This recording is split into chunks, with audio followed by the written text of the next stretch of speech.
Quando falamos de cultura e sociedade no Brasil colônia, é importante a gente perceber e entender que a lógica que norteou esse encontro dos europeus com os nativos americanos foi baseada no chamado eurocentrismo. Ou seja, quando os portugueses chegam aqui, e alguns termos que acabaram ficando para a história como descobrimento do Brasil sugerem isso, os europeus se imaginaram chegando numa região onde não havia uma população de fato. Ou seja, quando eles chegaram aqui, eles pensaram na melhor forma deles explorarem essa terra, sem considerar muito a população que estava aqui.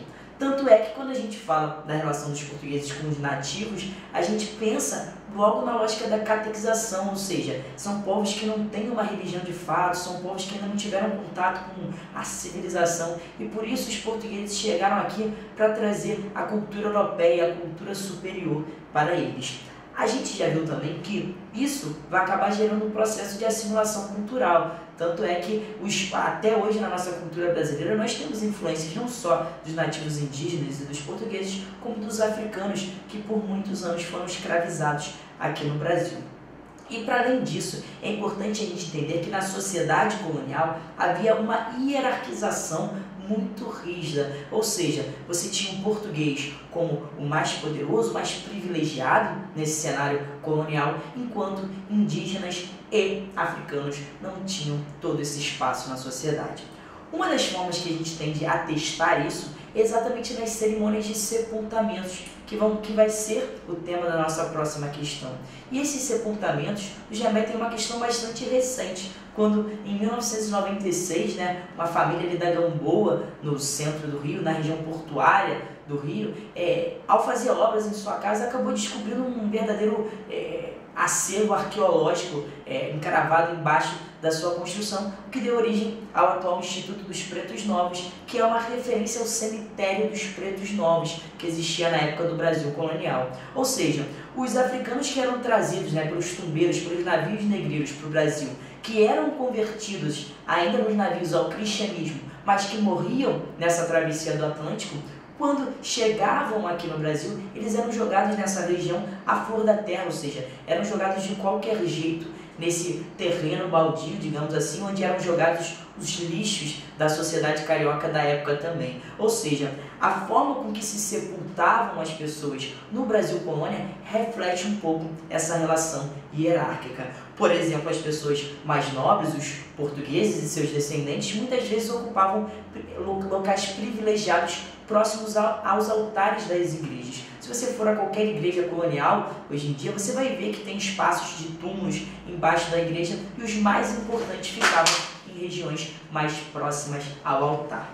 Vamos para a questão, então, para ver como isso pode cair no Enem. Hoje em dia, nas grandes cidades, enterrar mortos é uma prática quase íntima, que diz respeito apenas à família. A menos, é claro, que se trate de uma personalidade conhecida. Entretanto, isso nem sempre foi assim. Para o historiador, os sepultamentos são uma fonte de informações importantes para que se compreenda, por exemplo, a vida política das sociedades. No que se refere às práticas sociais ligadas aos sepultamentos, na Grécia Antiga, as cerimônias fúnebres eram desvalorizadas, porque o mais importante era a democracia experimentada pelos vivos. Essa alternativa A, ela brinca um pouco com o senso comum, com a ideia de que quando você pensa em Grécia, você pensa em democracia, então nada mais importante que a democracia, e como eles eram racionais, eles não vão ligar para a morte, o que não é uma verdade, Até a cerimônia de cremação na Grécia Antiga era uma cerimônia muito comum para o sepultamento dos mortos. B. Na Idade Média, a igreja tinha pouca influência sobre os rituais fúnebres, preocupando-se mais com a salvação da alma. É difícil a gente imaginar que durante a Idade Média a igreja tivesse pouca influência sobre algo envolvendo a sociedade da época. Portanto, a gente também não pode considerar essa alternativa B. Vamos para C.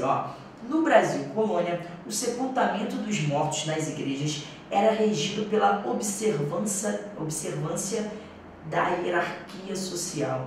Ou seja, é exatamente o que a gente estava falando. Essa questão de acordo com a origem desse cidadão, dessa pessoa que vivia aqui na colônia, você vai ter ou um enterro mais digno, digamos assim, ou como no caso dos pretos novos, como a gente contou aqui, uma ausência de qualquer tipo de ritual envolvendo o sepultamento deles. Ok? Então, portanto, essa C parece ser a alternativa correta.